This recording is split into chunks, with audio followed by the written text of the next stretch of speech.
Dementia residents have to cope with a completely different routine, and it's especially difficult if they've been alone for for many years in their recent life, and then along with their memory loss and direction orientation loss, there's a huge amount to adjust to.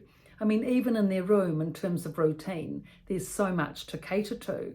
The carer comes in the morning for showering and dressing. Then there's the laundry girls that bring in fresh laundry every day. The cleaner comes in daily. The nurse often comes in for dressings or medications if the person stays in their room throughout the day.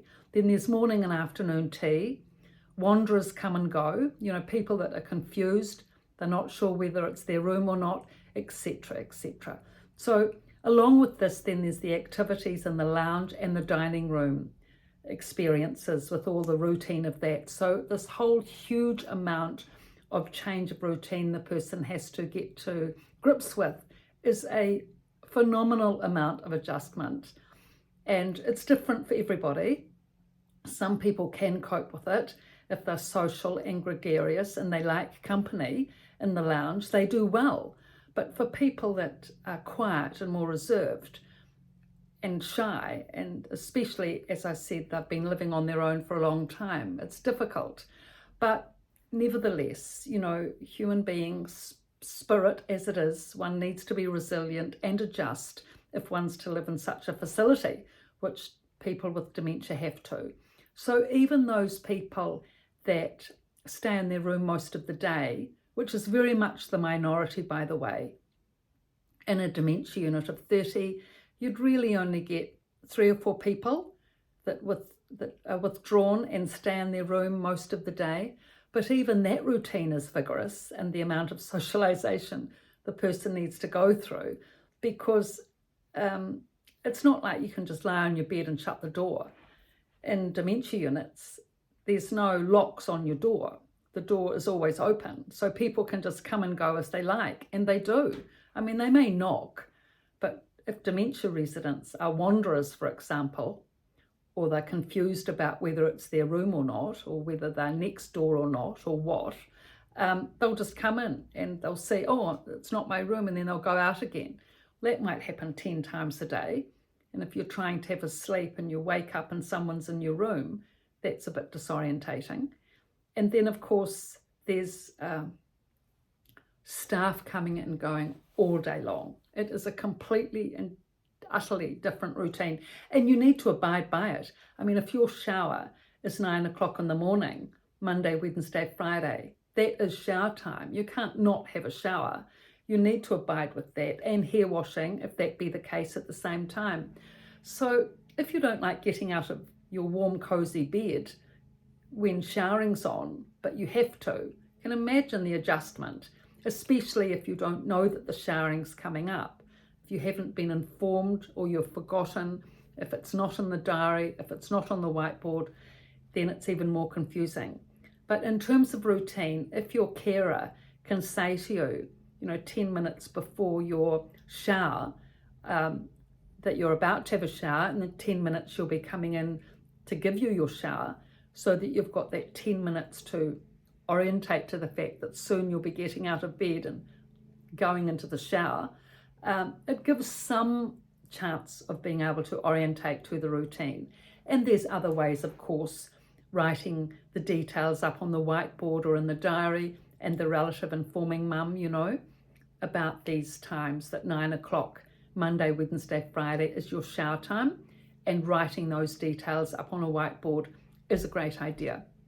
Now, in terms of the rest of the routine, so the laundry girls, if you do spend time in your room, you will actually get to know the laundry girls and the cleaners, because they generally come in mid-morning. There was one resident, he was the former Army general.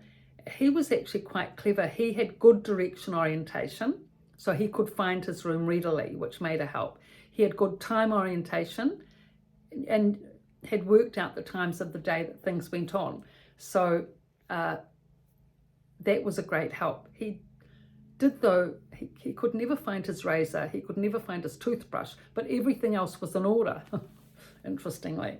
Anyway, after breakfast, he'd go back to his room and lie down for an hour after breakfast, which is when the laundry girls come and the cleaners come.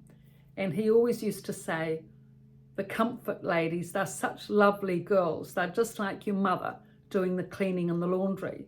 And he was good friends with those women and used to enjoy their company. So he got the benefit of that.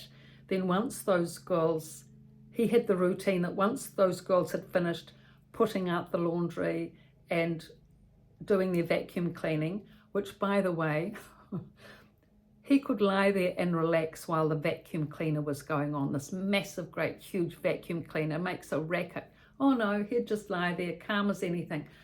The army he'd just learnt that facility or faculty of relaxing amidst noise and loud noise from the army, no doubt. So he could put up with anything. He would lie there in a relaxed state no matter what was going on in his room. So that was a benefit for socialization. Then his routine was, after that was over, he would go to the lounge. Now in the lounge, he'd greet and meet all the ladies, and that's where the majority of the people are in the morning. So directly after breakfast. So 8 o'clock breakfast till 9 o'clock, tidy up. Then the routine is for all the dementia residents to go to the lounge, which is really in the same room as the dining area and the nurses station. So they go to the lounge, then there's 9:30 press reading, say for example 10:30 exercises, then midday lunch, and then after that in the afternoon some activity, maybe men's shed, quiz, word games, a movie, 5 o'clock dinner, tidy up, news, the news on the TV, the chaser, and then bed. So this is the routine of the dementia unit.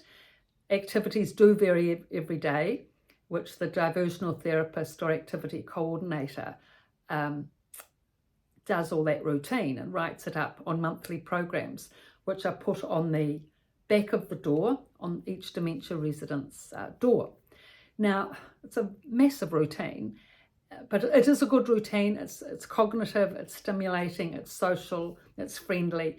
And for people and dementia residents that can manage to go along with this routine, they have a better quality of life as a result. But they need to be able to adjust to it. They need to be adjusting to the fact that they're with another 30 people.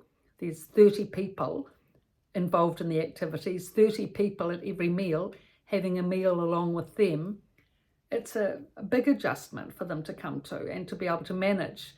But if they can manage that and adjust to that, it is a great help. Now, direction orientation helps with this.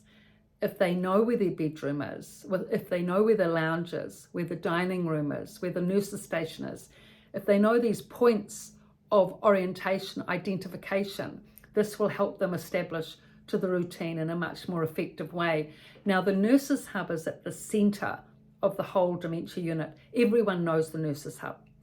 Probably half the people know where their room is unless they've had direction orientation and their rooms are identifiable, unless they've had that practice with room identifying. Maybe 70-80% of the people can find their rooms.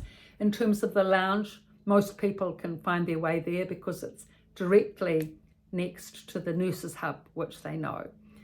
And in terms of the dining area, probably 30-40% of people know where to sit when they have their meal, at which table. Otherwise, they'll be directed by staff. So staff tend to know which residents are orientated and which ones aren't, and which ones are likely to know where to sit, etc., etc. But within all that, if you can be independent with orientation and with the routine, it's a much better quality of life. You've got your own autonomy of life. You've got more control of your life within the structure that goes on in a dementia unit. So I've written these two books, The Resident's Voice and The Resident's Rise, both from a dementia unit, both on Amazon, hard copy, soft copy, and the popular ebook. And thank you for your looks and your likes. I so appreciate it. Please subscribe if you find these topics of interest and pass the links on. Thank you.